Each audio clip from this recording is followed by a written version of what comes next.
Alrighty, this is episode 4 of the podcast. That is the current running name of it, but everything is in the works just now. On this episode, I have my brother Andrew on. Hello. Woo! Was that a hello? Hello. That was a woo. That's what that was. Hold on, I'll give a proper hello. Hello. There we go. There's a real hello. Andrew's currently back in Scotland. You're in Glasgow just now? Yeah, back in Scotland, back in my childhood bedroom, which is weird at 26 years old, but hey ho, here we are. And it's raining as well, so I'm currently looking out the window, and I mean, it's just one shade of grey in the sky. There's rain everywhere. There's no wind, which is nice, but oh no, there is. Sorry, no, there's some wind. So yep, got all three: rain, grey skies, and wind. Brilliant. The funny thing what is, about Melbourne? What's it like? Mate, it was a weird one today. So it started off beautiful, like 23 degrees, fucking gorgeous outside, and it's just coming into summer. And then it hit like 2 p.m. and thunderstorms started, and then they went on for about 4 hours, and then we went into like this nice period of like those relaxed summer evenings where it's like maybe 16 degrees, you can go out in just a t-shirt, you can go for a fucking long walk, get some headphones in. It was like that sort of night. Oh, I love that. Like that's the actual perfect. It's like the perfect temperature. Yeah, just perfect everything. When I was away up, when I was in Australia in 2016, I think it was. Yes, it was like summer 2016 or Australian summer 2016. I've got a distinct memory from being up in Cairns, and it was like 20 degrees, sun just going down, everything was orange, so it was like bathed basically the entire town in orange. And just this distinct memory of walking about, just being like, this is nice, like this is the one, this is like perfect human habitable place, if that makes sense. Like everything was just like ideal human habitable, food falling from the trees, nice and warm. Yeah, it was amazing. I think that for us as well is what we define as like perfect weather. But I live with like being from Scotland, like I think we're kind of more suited to the cold. So I live with a guy from the south of France, in Melbourne, and we were talking about weather the other day, and he was like, yeah, it'll be 30 degrees outside and I'll go for a fucking roasting hot shower, and 30 degrees is perfect for 30 degrees is perfect for him. That's like, yeah, it's like a stroll in the park, whereas like you put me and you in a 30 degrees weather and we're fucked, like we're useless at that point. It's so funny because we're not even from like a super cold country. It's just miserable. Like that's all it is. I mean, well, miserable is the wrong word for it. It just rains and it's like kind of cold all the time. But it's not as if we're from like the Arctic. We had to like grow up fighting polar bears or something. It's like we're literally just from a slightly cold country, and yet it gets to like 15 degrees and the top's off, and it's like sun cream on, sunglasses on. Right, we're going down the beach. I don't care how cold it is. We're going. Yeah, I've tried to explain taps off to people in Melbourne, but they don't quite get it, mate. Like Aussies just don't quite understand the taps off mentality. Yeah, well, it's like, why would you take your top off? Like, it doesn't make any sense to them. And it's like, well, we get to do it, what, 3 times a year or something? So if the top is allowed to come off, then it's taps off straight away. I don't know about you, like, see, because it's been warm here, I've been doing a lot of running recently, and I'll always go for a run. Yeah. I'll go for a run my top off, because you just, like, I think we spoke about this before, is you said when you go for long runs, you love it because you feel fucking primal, you feel like a caveman, just fucking running around, like, connected to your ancestral roots. So I've been running around my top off, mate, and I've been getting these weird looks from people, but it feels just so fucking good. See that feeling of freedom? Just you and a pair of shorts, 100%. fucking strolling through, mate. It's amazing. Well, it's like natural. I mean, the only step up from that would be running in like bare feet, or those Vivo barefoot. Aye, we could probably do like an advert on this podcast, by the way, and be like, shout out Vivo barefoot. Right, we want sponsorship money, please. Episode 4, maybe we'll get about 10 listeners. Barefoot cock out. That should be the new tagline for them. Barefoot cock out. It'd be so funny. They realise, I don't know, years down the line that we've been sponsoring them the entire time. Like, who the hell is this guy? It's like that, like bare feet, tops off. There's just something, like it taps. Do you know what I think? There's like a whole there's a whole like science to that. I don't know how to describe it, but it's something that can be measured. So, going for a run your top off, right? It's hard to define exactly why that's good, right? But I think there's a whole science to tapping into your primal being or whatever, right? So eating healthy. I mean, it makes sense from like a scientific perspective, but I don't know how to put it into words. But like, swimming in cold water or swimming in open water, there's something primal that it taps into, and I think there's a whole, not science, but there's a whole like thing that we don't understand about that yet. That it just like it brings out something in us.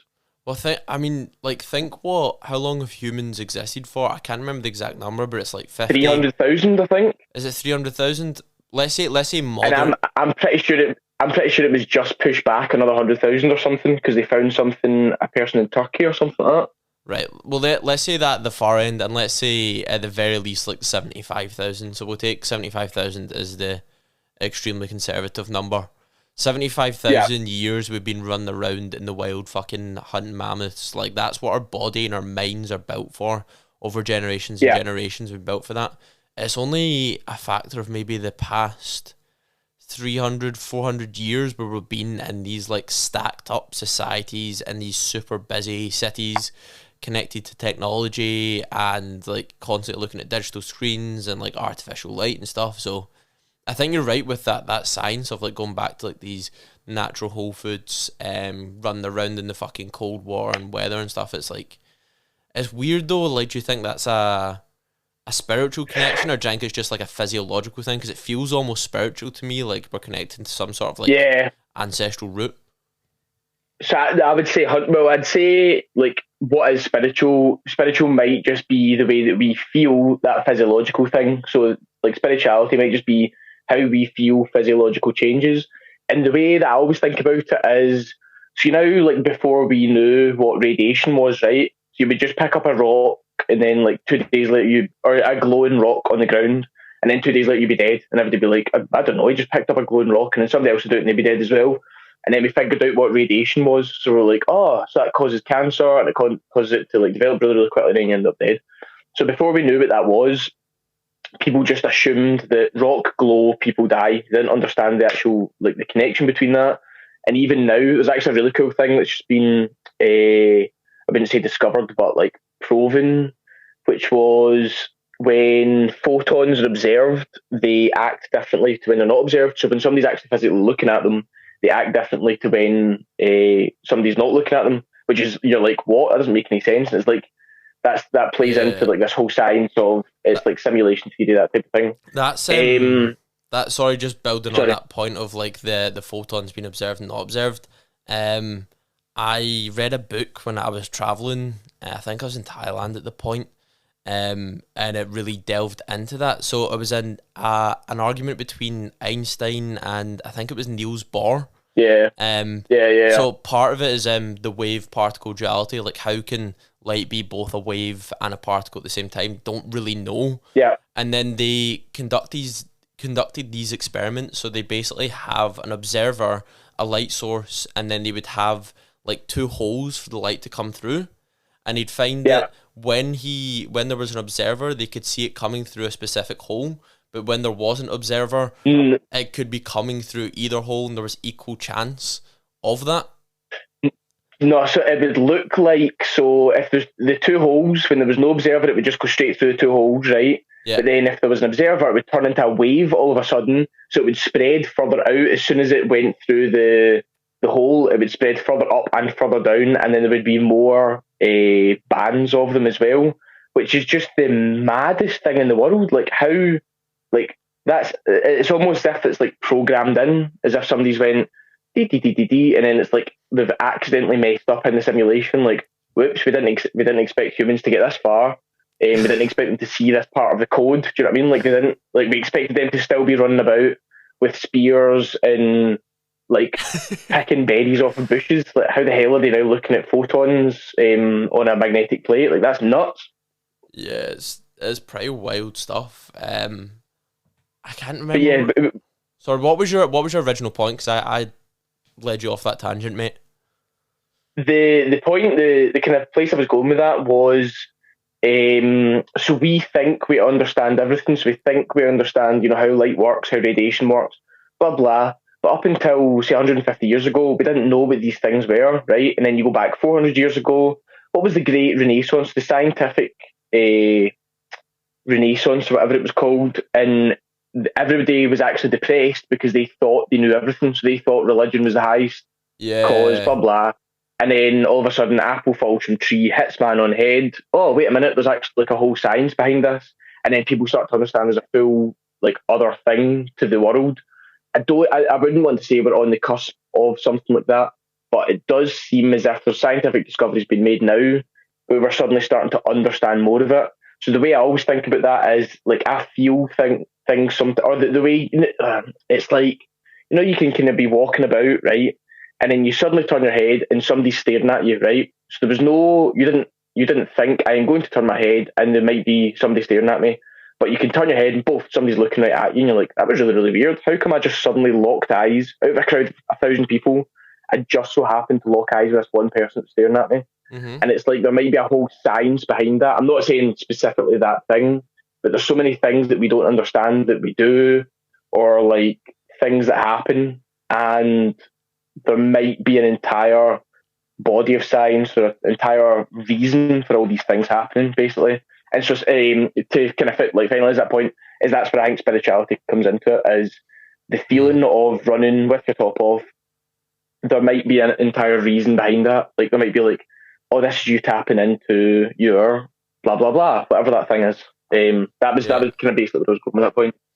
And I'm not saying this to then further this, because we could talk about this for an entire podcast, but that could be something that could be entirely intuitive and almost never discoverable, or it could be something that we can actually define, and I'm not too sure where that is yet, but that's something we could discuss another time. But it could be either or, it's not necessarily one or the other, in my opinion anyways.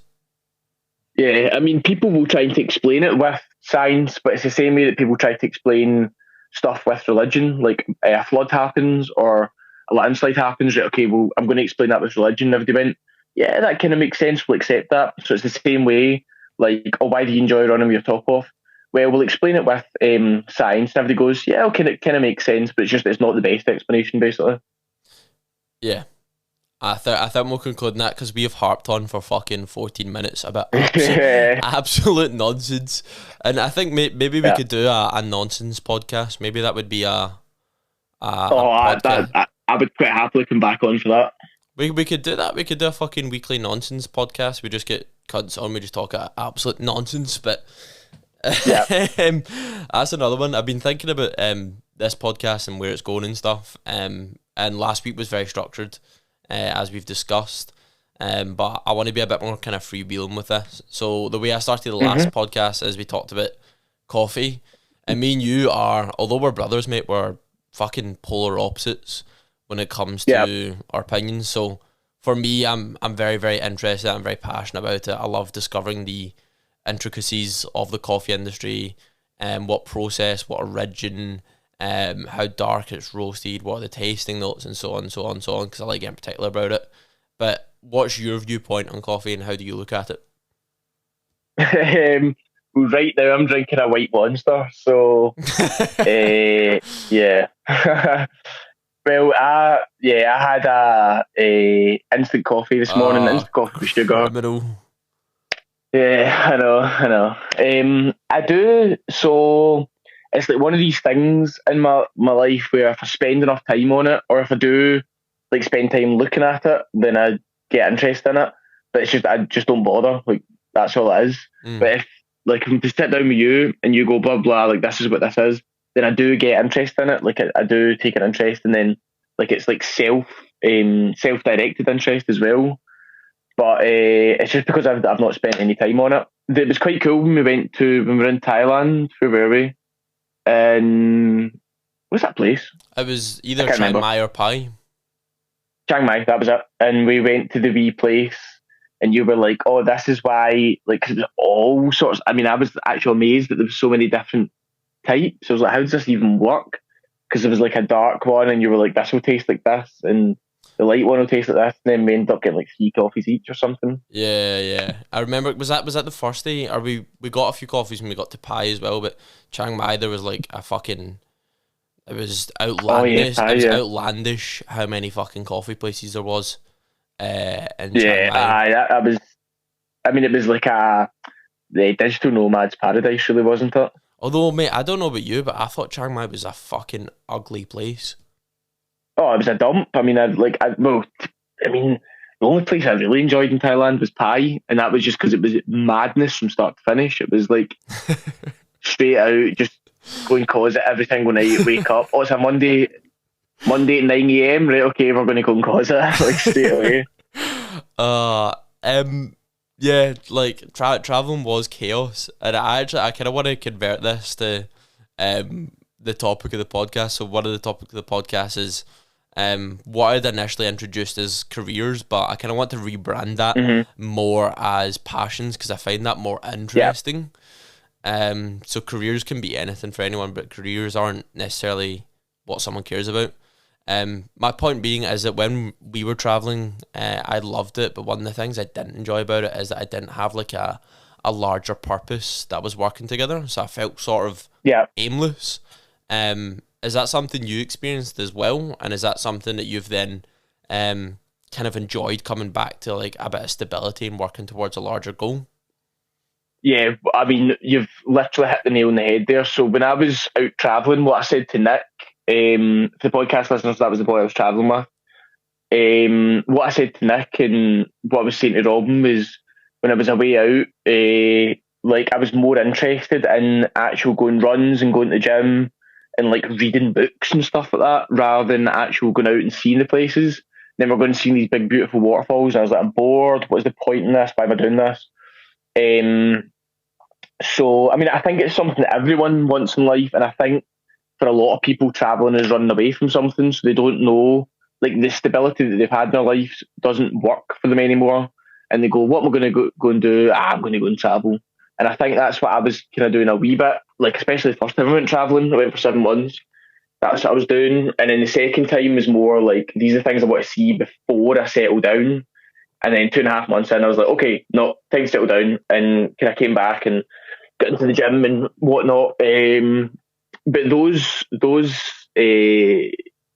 moments are going to come throughout your entire life, and it's good that they do happen. So that feeling of being like, okay, something isn't working here, or okay, I want more stability, or like, okay, more than that would be like, I don't understand what the purpose of this is, or I don't feel as if it get any purpose. I think the more frequently that happens, the more that you start to streamline your life, the more you start to kind of chip away at the things that don't work. Because I think a lot of people maybe not ignore it, but people go, oh, well, this is life. It's just a drudgery. It's monotonous. And they just kind of put up with it. And then they get to the end of life and they go, well, I've fucking wasted that, haven't I? Because I didn't go and do all the stuff that I wanted to do when I was young.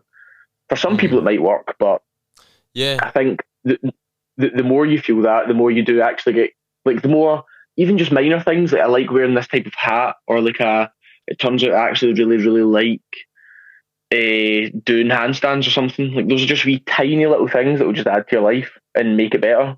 Yeah, I think there was a lot that you said there to unpack, but I think something that I've been kind of like internalising and then journaling about recently is like, what the fuck is the point in life if you're not doing shit that excites you, if you're not making kind of bold decisions, if you're not trying to create this best life for yourself. So you're talking about like that streamlining of like going and trying new things, like, oh, this doesn't work for me, this doesn't work for me, this doesn't work for me. And it's a matter of like being kind of honest with yourself. But it's also like a factor of, for me, of like living boldly and trying these new things. Because if you're not trying to create that kind of like ideal life, is probably a bad term for it, but like if you're not trying to create the best circumstances for yourself, then what the fuck is the point? Do you know what I mean? Do you get that as well? Yeah, 100%. I think that's like, it's within some, or it's more prominent within some people as well. So the two of us have really, really got that, and the two of us are like, right, like it's almost like seeing over the other side. So, we've looked over the other side and went, right, okay, so like 99% of the stuff we do is completely pointless. So what's the point in anything? Right, the whole point in anything is to try and make the best life for yourself that you possibly can. I think I don't really know how to put it, but I think for like most of the time, life is monotonous. Like that's the whole point. That is just what life is, or that's what life in this current time is. So the year 2022, because I always think back to like the mid 1800s. What was the thing I was looking at? A penny hang. So this was. Have you ever heard of it? Or two penny hang, I think it's called. A two penny hang. Educate me. Yeah. So it's like during the Victorian era, I think it was, or like Industrial Revolution in Britain. Basically, everybody used to go out and just like everyone was wrecked all the time, even all the kids. They were all just mad with it 24/7 because life was just. If anyone's not Scottish and is listening to this, Madwit is getting drunk, just to give you context. Sorry, on you go. Yeah. Muy borracho in Espanol. Yeah, so everyone was just wrecked all the time because life was just such a drag. So, and nobody had any money as well. So there's a thing called a two penny hang. So you would just go and get drunk after it wasn't really a shift, but when you came off work and then you had nowhere to sleep. So you would either spend 5 pennies to sleep in a coffin, and there's really, really cool pictures of just people in coffins everywhere, or there's a 2 penny hang, which is a rope strung from one side of the wall to the other, and you literally used to just hang over it, and that's where the term hangover came from. Shut the fuck and up, it really? Just kind of, yeah, swear to God, you can look it up now. It's pretty cool. Yeah, so you were just steaming, and they would bung you over this rope, so you're just drooping over this rope. No, you would pay 2 pence, and then that's where you would sleep for the night. You would sleep on this rope or hanging over the rope. That's Madness, wild. Innit? I'd never heard that before. Think if you sleep, when you like sleep on the floor or something, when you were younger, like you'd go around somebody's house, you'd sleep on the floor, and you'd use it as a jump as a pillow. Days, mate, honestly. Oh really? Sometimes, like drunk? Nah, well, right. So when I used to get drunk, it would be if the fucking room was too spinny, the solid surface on the floor was good. Yeah. But I find it's weird. So I go through these periods of like insomnia. So I'll have like I'm luckily right now I'm going through this period where I'm just getting fucking excellent sleep, and I think it's because I'm so busy and doing so many things and I'm loving it. But there's periods where I go through like 3 months where I just like sleep like shit. Like I'll sleep like 2 hours a night. And I found one of the best things that would work for me is I would sleep on the floor. Like I'd put like a duvet on the floor, so there was like something separating me from the floor. And I'd sleep there, and I would get these fucking ridiculous sleeps. I would like wake up after 6 hours and I'd feel incredibly refreshed. And I don't know why. Probably grounded. I don't know what the fuck it was. But yeah, sleeping on a hard surface on the floor just fucking properly. Have you ever woke up after? So you say, for example, you went out and you got a 3 hour sleep one night, and then the next night you get a fucking 14 hour sleep, and you wake up feeling like a fucking freshly born child just straight out the uterus. It's like that after like a 6 hour sleep on the floor, mate. I don't know. I don't know how I got off on this tangent. Where were we before this? Just talking about how so in era, life just was just a drag. That was the whole idea in life. There was no fun, or the only fun was going out and getting drunk. And so life's evolved since then. So in the 1950s, it was like less and less of a drag. You had modern medicine. People didn't die so young. In the 1980s, it was even less. And then now it's even less than that. So like life's more fun, hedonistic fun, not purpose fun. But life is more fun now.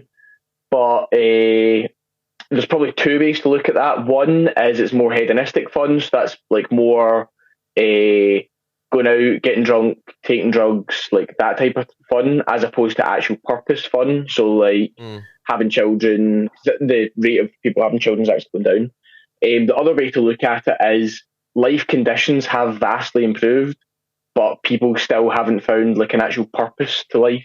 I think the whole purpose to life is actually just really, really simple. Like it is, like if you just come back to basics, because everybody thinks. What do you think the meaning of life is then? The meaning of life. There's a really good quote in Walter Mitty. Sorry, Walter Mitty's one of your favourite movies, isn't it? Oh yeah. Right, tell me So good, this that quote, film. because I want to hear it.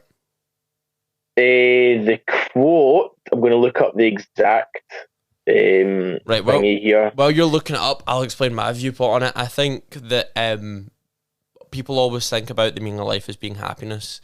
And there's always the trope about happiness is that if we were always happy, happiness wouldn't even have a definition, right? And that's correct. But that's a little bit of a trope and a little bit of a cop out. We can understand that people want to be as happy as possible. But I think more important than that is fulfillment and fulfillment of purpose. For me, I would rather have like more bad days and be satisfied in what I'm working towards than have lots of these good days but not be overall satisfied with like a larger purpose in life. And that's at least true for me. Hold on. So having more bad days. Right, okay. So there's like two. Sorry, I interrupted you there. I was just trying to like get that into my head. So you'd rather have more bad days, but be more satisfied towards what you're working with. Towards. I think for me, right, for me, it's a different feeling. That feeling of like, I could have, say for example, I went for like I done like a 14-hour shift, fucking packing bags. So say for example, I have this cold brew company I'm trying to build. Say for example, in a year's time, I have a 16-hour day where all I'm doing is fucking canning cold brew. It's a fucking shit time. I hate it. It's not fun work. I'm just doing 16 hours of monotonous work. But at the end of the day, my larger purpose that I'm serving is building that business for myself, and building something larger in life. I'm working towards this bigger goal, because achievement's like a big thing in my life, and that's what I value. I'd rather do that than have a day where I do a 1 hour shift for someone else and get paid $300 or 300 quid, but none of it's for myself. It's just for someone else, and I go home at the end of the day with a paycheck. I'd rather have those shit days, but they're working towards that version of purpose for myself, than have these really good days that don't have any meaning. Yeah, because it's like what you see in lottery winners and what you see in retired people is like after people win the lottery, right? They get everything they've ever wanted. They don't act like, I'm saying wanted in quotation marks. Is that what they're called? Quotation? Yeah, they're called quotation marks. They get everything they've ever wanted. Their baseline happiness actually goes below what they were before, right? Because they're like, oh, this isn't actually fulfilling. Like, I've got all the cars, I've got all the houses, I've got all the fun stuff. I mean, even people that sell all their companies, like that Tom Bilyeu that did, was it Quest Nutrition, I think he started? He sold it, and he was like, as soon as that $1 billion hit my bank, I was like, oh, so what now? Like, what is that I do now?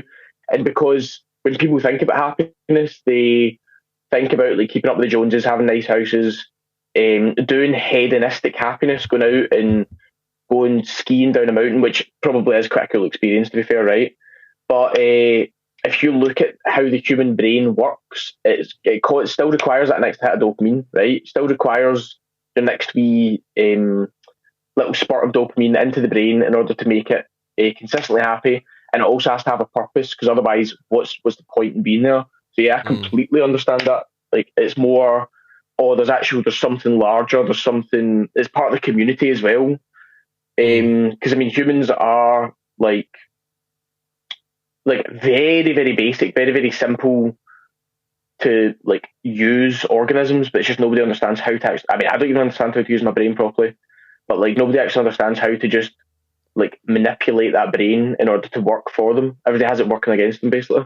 Yeah, I mean, but this is a discussion for another time, but like mindset is probably your number one tool to how you conduct yourself and how successful you will be in life. Is just your mindset and your approach to things. So we're talking about like kind of purpose and vision and stuff just now. Just to give everyone a bit of context, what is it that you're doing for work just now, and what does it mean to you? So I'm in crypto just now. So I'm trading. So basically, I'll trade the 4-hour EMAs. So I've got to trade. That's a bit technical. Yeah, what's EMAs? EMAs is exponential moving averages. So I'll have a 13, a 25, a 33, 100 and a 200. Again, very technical. But I basically wait until the price goes over them, which signals that the trend is shifting. And then I'll buy to try and catch the kind of last leg of that. It's called like a 4-hour trend. So each candle is a 4-hour candle, or represents 4 hours worth of price action. And then I sell when it hits either the 100 or the 200 EMA. So you're basically just... Let me try understand this. So you're saying that most stocks, especially in crypto, will go in cycles of some sort? Yeah, because it's all human behaviour, yeah. And you can use software, or you can use your analytical skills to kind of time when those moves will start happening. Yeah, pretty much. Then, you can teach a dog to trade. It's the simplest thing in the world. And then you get in at some point in them, and then get out before it drops, basically. Yeah, pretty much, yeah. So you're just looking for a trend to change, so more people optimistic than pessimistic. Number goes up, you sell as soon as number hits predefined target, and then you're out. And how do you find that? So when my thing with trading and crypto and stuff is I obviously done a decent bit of it, but I never done enough research to fully understand it. So I was in this way where I was just kind of blindly throwing money at things and just hoping shit would stick to the wall. But you do this more full time. But the thing that I found about it is that I was kind of constantly anxious about it, because so many things were out with my control. I couldn't have a direct impact on that price. So is that something you struggle with as well? Is that that anxiety of letting go of checking those stocks in the morning, or because you've got those predefined targets, it's just they're there, gone, wiped from the mind, day on? Yeah, so the second thing you said there, basically they're there, and that's that. The reason that 90% of people lose in trading is because they think they have control over it. So they think that they forget the things that they actually have control over. So you get control over your entry, your exit, how you manage the trade once you're in the trade, your position size, and you get control over all of these things, right? But then nobody actually controls them when they go into the trade. They go, fuck it, full account. Wait, can I swear on here? Just fucking swear as much as you want, you cunt. Right, cool. Yeah, people forget they can control all that stuff, and they go, right, okay, full account, 100 grand on blah blah blah, and then it dips 5%, and they go, right, okay, I've lost 5%. Who cares? And they let it run, and then they end up losing all their account essentially. It's so funny because it's such a pure basic. Trading is really, really simple, but the reason everybody messes up is again because we think we're you forget that we're just basic humans, and everybody gets scared and everybody gets FOMO, and it's basically about managing those emotions in order to trade better. I was just going to say that's the thing about it is if you go into it not understanding the psychology, like I did, I'll admit I was naive when I went into it. Everyone. A prime example for me was AMC. I went in, I had a good mate, KM, who I'm sure I'll show this podcast to at some point. I want to record a podcast with him, but he tipped me off about that when I was at $5, and I watched that run from $5 up to 68, and I just kept holding, just on this fucking blind faith that it's going to just keep on running after that. And I was just stupid not to exit. And I remember you telling me at the time, you should probably fucking sell.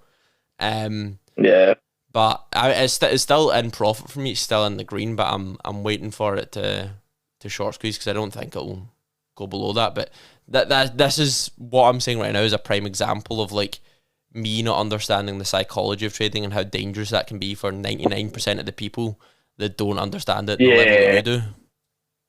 Nobody understands it. It's about having your expectations set and your take profit and stuff set before you go into the trade. So all of the biggest traders everyone I've researched, right? So everything I know about trading is from research and traders, especially Crypto Cred. He's absolutely he was huge in me developing my thesis and how to trade and blah blah. So I mean, he made all the same mistakes as we did for years at a time, or I think it was 6 months or something. He was trading the wrong strategy, and then he tweaked it a wee bit, and he was like, oh, how did I not see this? And it's because we've all got those wee blind spots. But yeah, first of all, the only reason good traders are good traders is because they've made all the mistakes and they've developed through time, right? Nobody starts out good, nobody's consistently profitable right from the start. So if you are starting, it's going to take years before you're really, really good, essentially. You can get good, but before you're really, really good, it's going to be years, essentially. And then secondly, what he talks about is if you've got a predefined target, take the profit at that target. It could run another 200x. In that case, maybe keep a wee moon bag, so keep a wee small amount or amount that you're willing to lose, the amount that you don't really care about, and let that run and go wild, and then, maybe take that on discretion. So it's called discretionary trading, when you go, do you know what, like, I feel as if we're probably at the top here. There's maybe some macro economic factors that are saying, yeah, this might be the top, or maybe the steam's is cooled off a wee bit, or everybody's going, right, okay, it's time to take profits. That's when you take profits. It's a moon bag. But aside from that, you should have like a 2-to-1, a 3-to-1, a 5-to-1 profit ratio. So you're risking $1 to get $5 back, that type of thing. Or your risk is $1, and then your potential profit is $5, that type of thing. Got you. So just being a bit more kind of conservative $1 and having those predefined targets is super important. Yeah, exactly. Yeah. Is trading something that you feel passionate about now? Oh yeah, 100%. I absolutely love it. I mean, it's chaos. It's 24/7.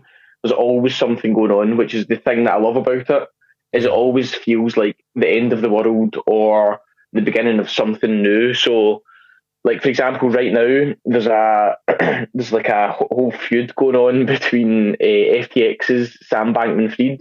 So he owns the exchange or run. No, I don't even think he is CEO anymore of FTX. So like the second biggest exchange in crypto, and then he's arguing with the owner of the biggest exchange in crypto, guy called CZ. He's Binance. So he's Binance. He is. CZ. Yeah, he's Binance. He is the richest person on planet Earth, right? And people will try and dispute that. He is the richest person on planet Earth, guaranteed. Absolutely guaranteed. So is because of his ownership of Binance, or like why is he so fucking rich? No, he personally owns so much crypto. He never discloses it, but I think so. People tracked him from 2013. They found one of his wallets, and it would make him like 10th richest person in the world. They by accident found one of his wallets, and to think, oh, he's only got one wallet, total rubbish. I mean, that's a wallet that's just it's not done anything in like 10 years or something like that. Yeah, so he's got one wallet. 2016 it would have been. So he's got one wallet just sitting there not trading, and it makes him the 10th richest person in the world just automatically because it's got that much fucking money in it. Exactly, yeah. And then you take like stakes from Binance if they were to go public. All of his other wallets, all of his other holdings, everything he invests in, like ICOs and stuff. So yeah, he's major. But yeah, that whole feud was basically one side was wanting to regulate, and the other side thought they were being unfair and like specifically getting targeted. So CZ or Binance thought they were getting targeted by FTX. So Binance started FUDDing. So FUDDing's like fear, uncertainty, and doubt. The other side's coins, saying basically making the entire industry go, oh, this coin isn't worth anything, or it's not valuable, or whatever.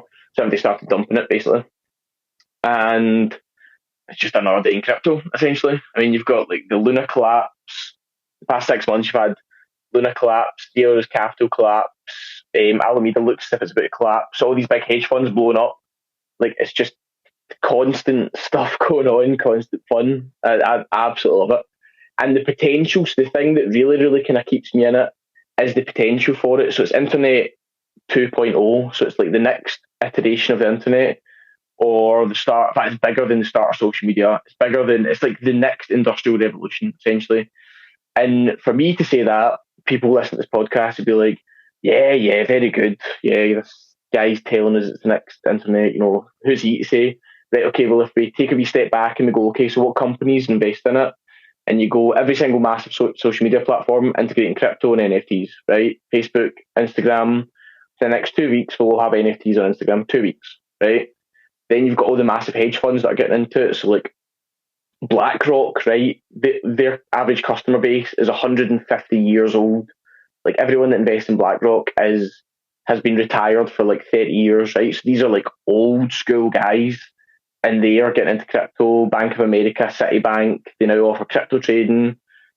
It's just, yeah, it's kind of hard to stop that momentum. Once you get that institutional investment, it's very, very difficult to stop that momentum. It could be another like 2001 moment. I mean, it will be another 2001 moment where everything kind of blows up and it comes back down. But then you buy Amazon at 99% down, or you get involved in the internet industry 99% down, then yeah, you're sitting pretty for the rest of your life. And that's what it is a lot for me, is just a way out, essentially, a way out of the matrix, a way out, or I don't want to sound like, what's his name, Andrew Tate here, but yeah, a way to kind of buy myself out of life, essentially. So you see it as like a way to freedom, pretty much. So is it Yeah. the trade? So you obviously enjoy the chaos of it, and for me, I know you obviously very well. You're my brother. I think you're very ADHD with your attention. That obviously fucking that zones you in. By the sounds of it, is you just fucking love that chaos. It works well for you, because I don't think you work well in monotony, and that's probably a good thing. Because it means something definitely. like this just fucking ensnares you in such a good way. So is it as much the actual activity itself as well as like the opportunity it can offer you? Because this is something we've discussed before, is that money is important because of the freedom that it can give you to pursue other pursuits. Yeah, so my whole dream is to open up a wee cafe and open up a brewery. That's it. Have kids, wife, settle down, and then go and do other stuff like, get into cars. I want hundreds and hundreds of cars. I want to go mountain biking every day, try skiing, try this, try that, blah, blah. All these different things. Like have a microgreens, like grow and stuff as well. So that whole, like that's the kind of the overarching thing, that's the overarching reason that I'm in it. But I've completely forgot the question. Yeah, so it was just like whether it was the activity itself or whether it was the freedom that it can offer. The activity itself is fun because it's so new and you don't really know what's going to be happening. So with trading itself is quite monotonous, right? Trading is quite boring because you're just scanning charts. The fun kind of comes from like if things are going to work out or not.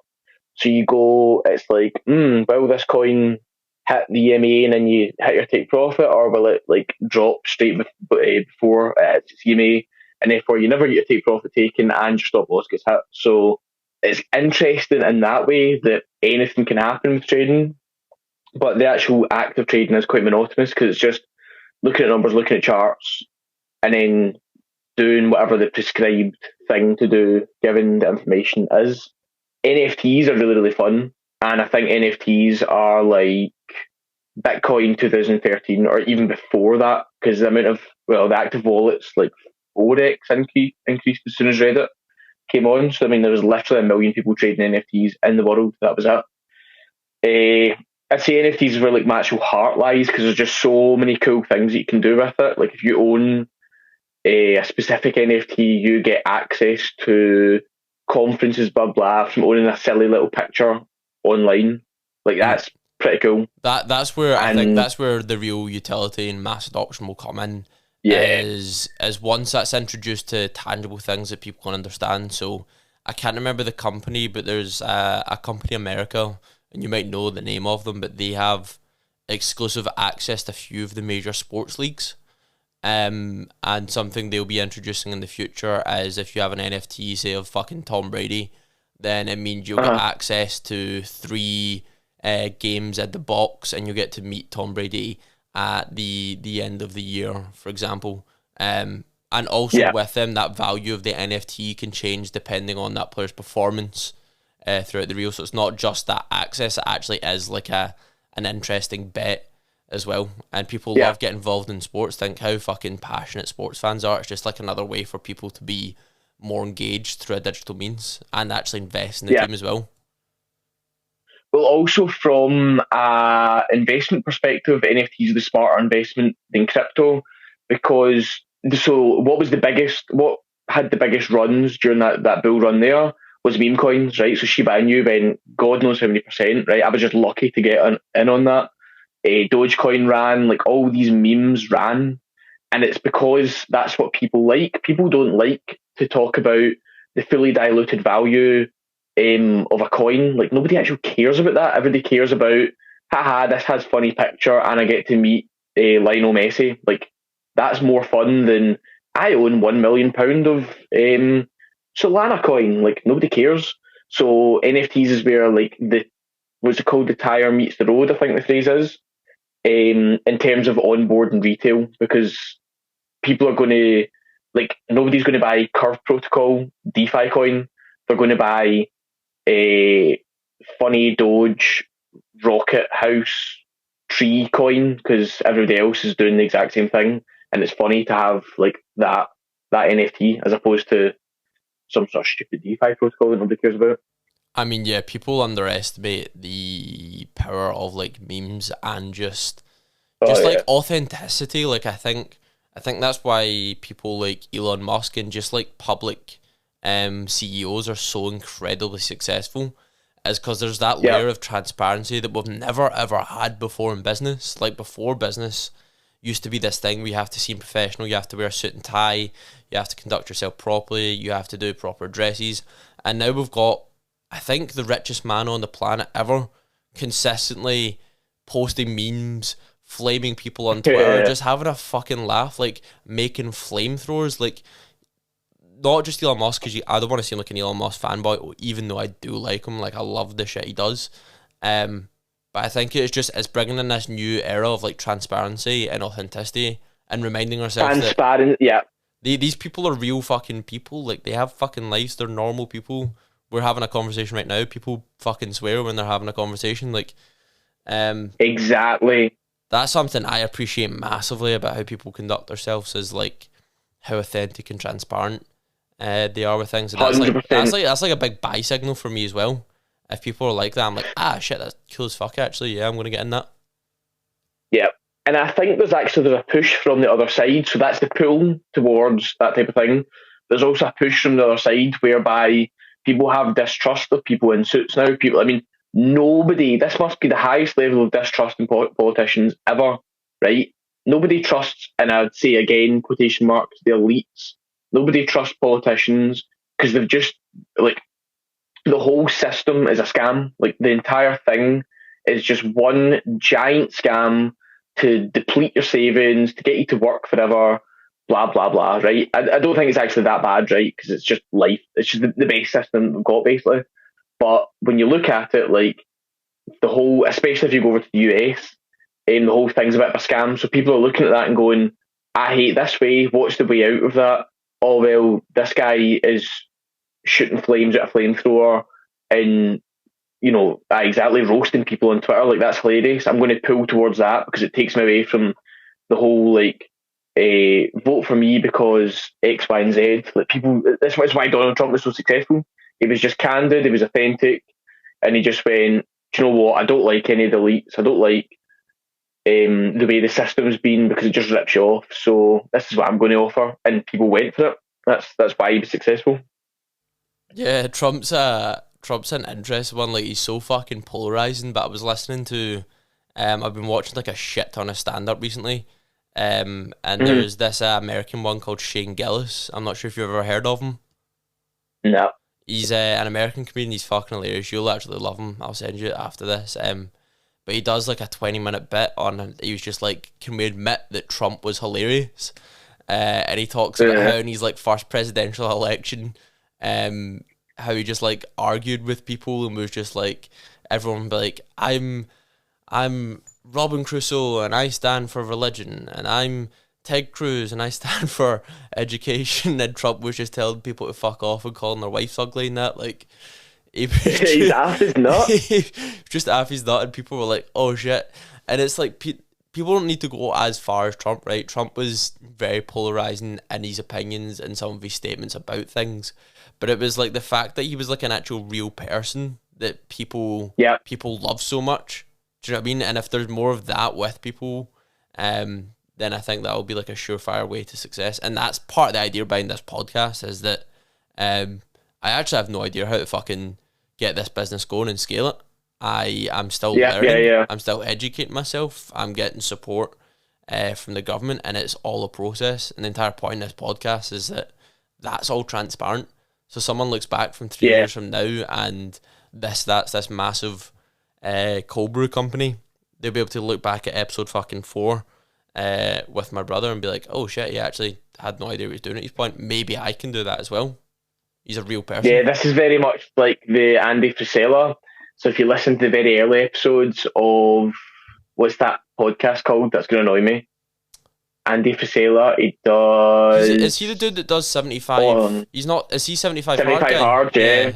Yeah, 75 hard. And it's First Form Nutrition, I think it's called. It's PHORM. Yeah, him starting out, like, I think he went 10 years. The first 10 years, he paid himself 50 grand total in those 10 years. So he only paid himself 5 grand per year, and the rest was all just the borrowed money or something. He made no money for 10 years. And then all of a sudden, in the last 3 years, his business became huge. And he started the podcast when he was still doing pretty shit as well. And he was like, listen, I didn't know what I was doing for the first 10 years. I still don't even know what I'm doing. I have people telling me, this is a better decision, this is a better decision. He's like, I'm literally just a guy. I literally just walk around and just do things. And for some reason, it all works. Like, I've got a rough idea of what direction I want to go in, blah, blah. But it takes a lot of other people to be like, oh, by the way, this is wrong, or I'm an expert in this, and this is the way this should work. Yeah, nobody knows what they're doing. Nobody. Well, some people might know what they're doing. Some of the very, very top people might have a kind of rough understanding what they're doing. And I was very lucky to fall into crypto. But again, to come back to crypto, the people that I'll kind of look up to in the industry, or that are very, very good, they spent years of just chasing their tails and just being like, why is this not working? Why am I losing money? Everyone's blown up. So Gainsey, he's a really good example. He blew up 2 times or something. So made I don't know how many million, say 10 million, went to zero. In fact, went to negative. I'm pretty sure it went to negative 5 grand after making 10 million. How do you do that? Right? That's just that's nuts. That's bonkers. And then came back and then blew up again twice, 2 cycles. And now you see him putting on 600k on a sports bet. He'll put on 600k on the Raptors to beat, I don't know anything about American sports, the Velociraptors or whatever the other team are called. The Raptors, we could do this, versus the Lakers. Those are both NBA teams, I'm pretty sure. Oh, is it basketball? I'm pretty sure Raptors is a basketball team. I could be very wrong here, but that rings somewhat of a bell. You could have told me it was water polo or something. I'd have been, yeah, definitely. Yeah.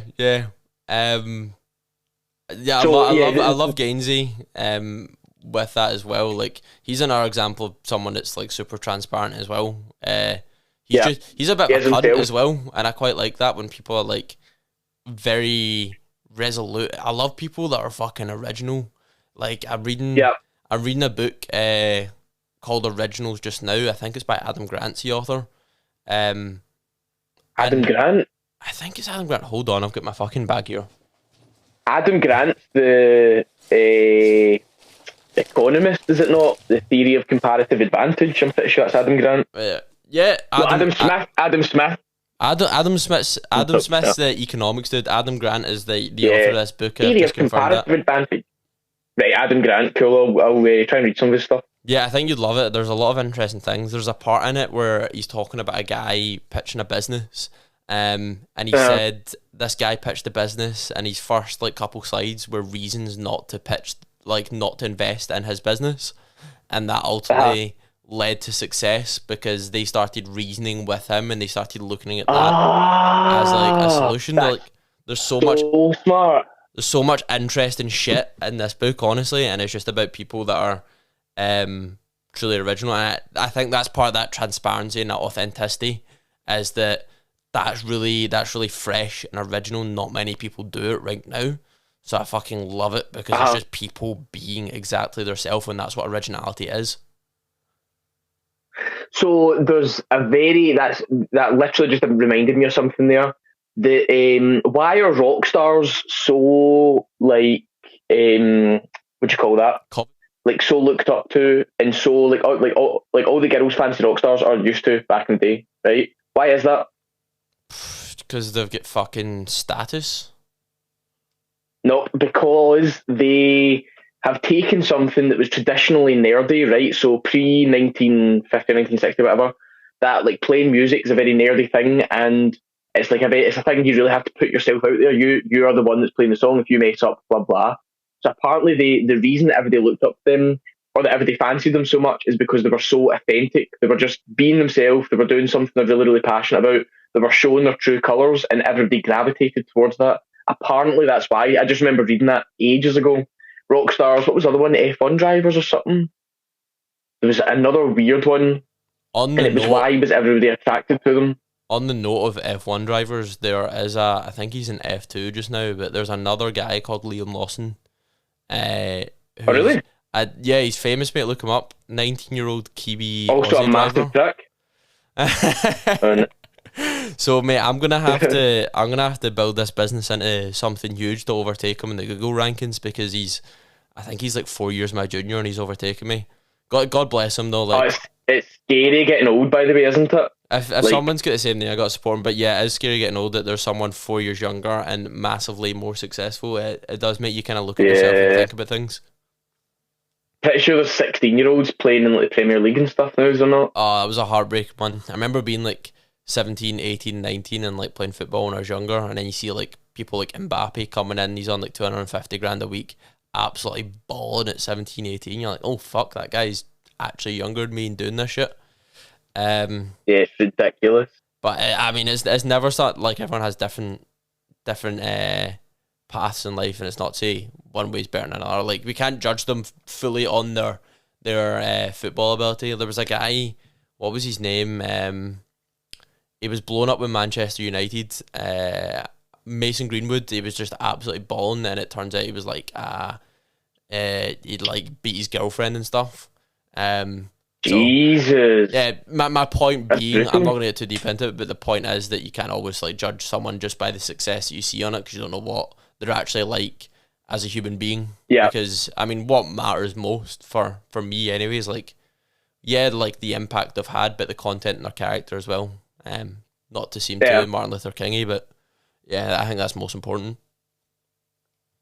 Yeah, and it's like, that's just the way you define success, isn't it? Is, oh, he earns this much money and he's got this car, but if he's grossly unhappy, then somebody that works at a car wash is probably going to be happier than him, because he gets to go to the pub every single weekend, see his family and do X, Y, and Z, and he loves it.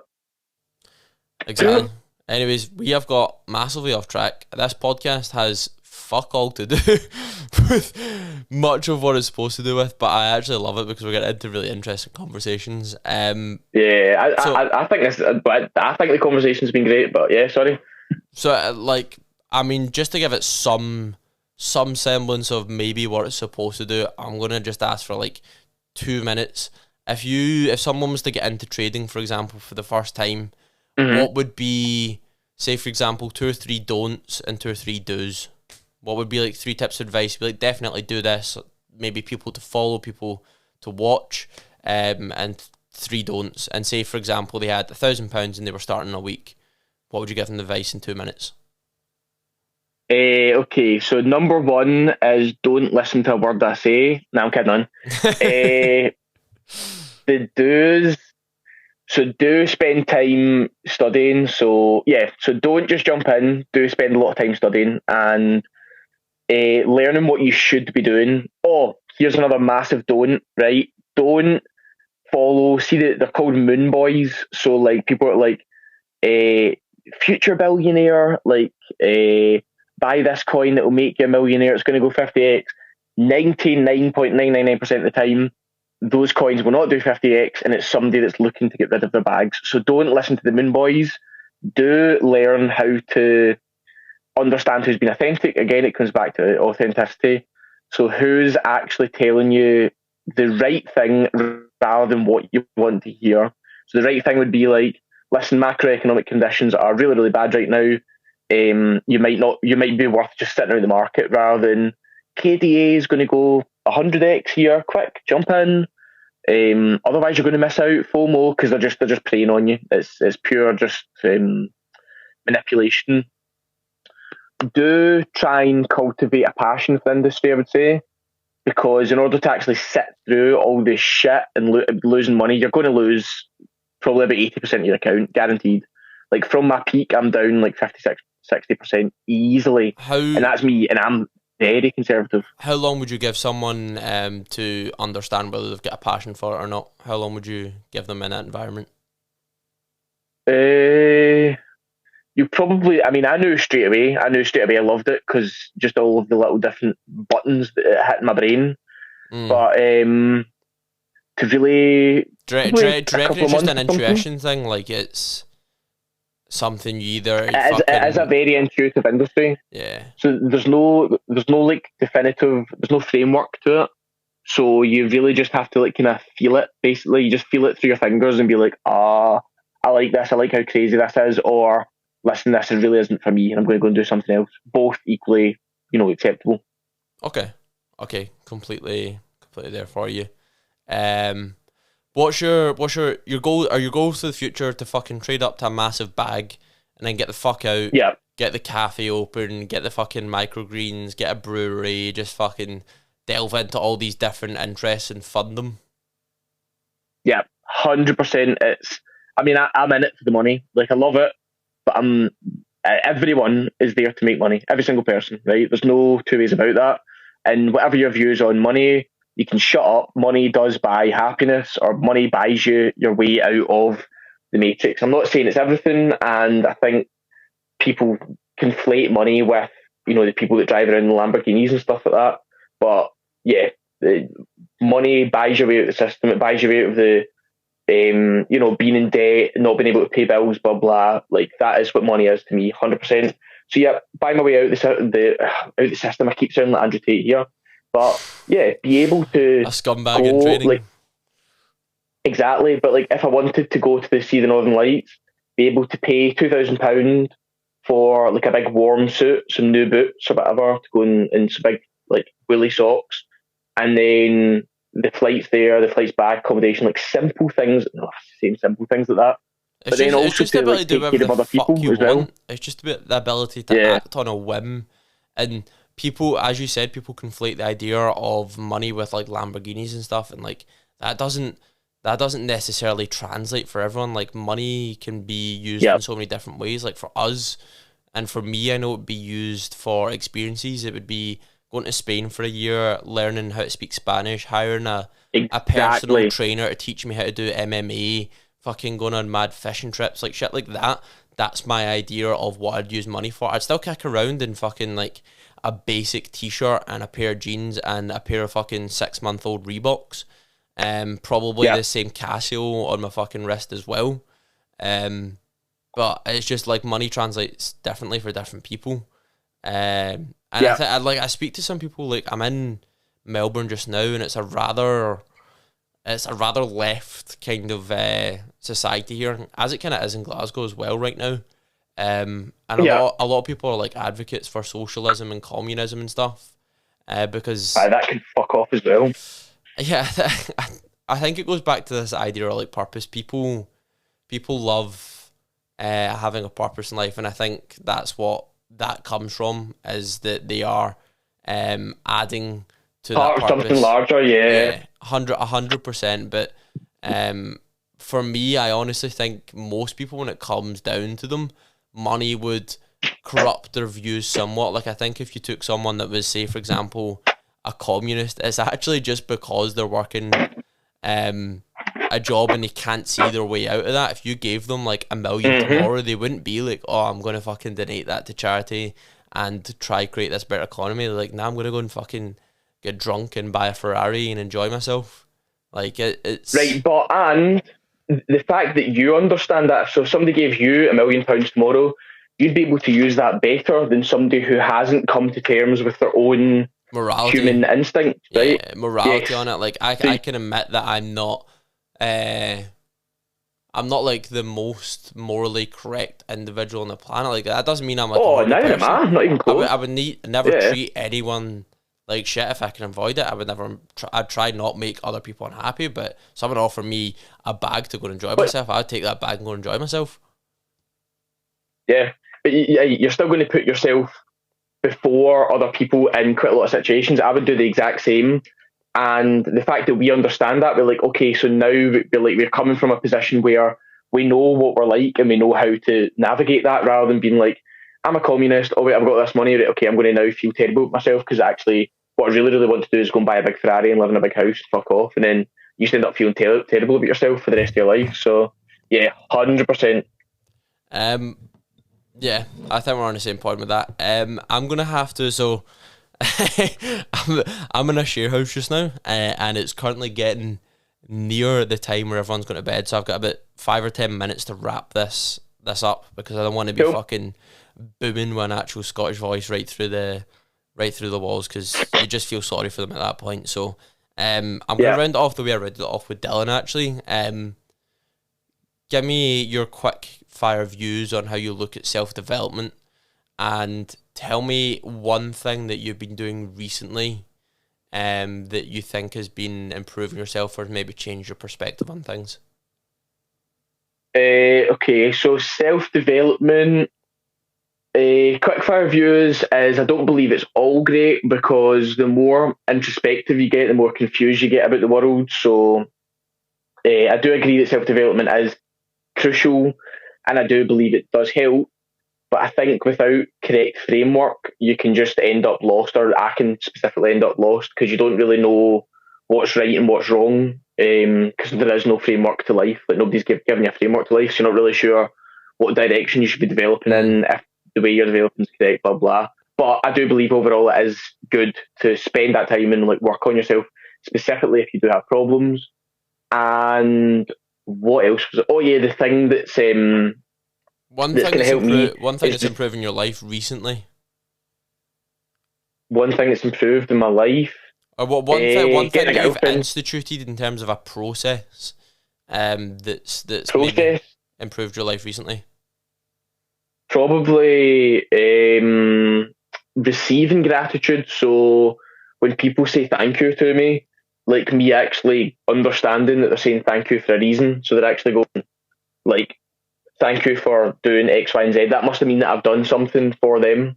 So that kind of really helped. And that came from Andrew Huberman as well. So he was like, he said that receiving gratitude is like one of the biggest contributors to happiness, I'm pretty sure.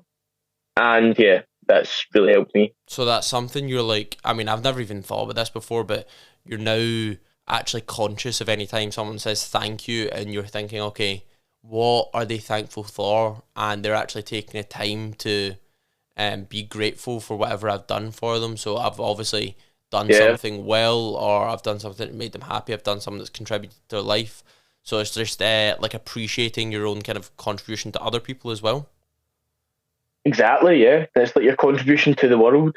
And I think you kind of go through the world without receiving gratitude instead of just kind of giving gratitude by saying things like thank you or I'm very grateful for that or I appreciate that. But the other side is you need to receive that as well. Cool.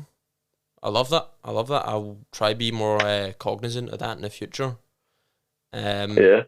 Yeah, I think it is getting near 10, so I'm going to round off this podcast just now. Although I feel as if we could easily do a 3 or 4 hour one, but that's something we need to easily. We'll maybe get that for like in the mid-teen episodes. We'll get a 3 hour one fucking introduced into there, and we'll go into all sorts of alien conversations. Before I sign off, let's literally talk about aliens. Is there anything that you want to say to the world? Peace out, but no, I'm kidding on. No, not really anything, to be honest. Just that's a hard question to answer, isn't it? Yeah, I don't know. Just do what you love, and you'll never work a day in your life. Nah, I don't know. There you are. With that, you're cancelled. Just work hard.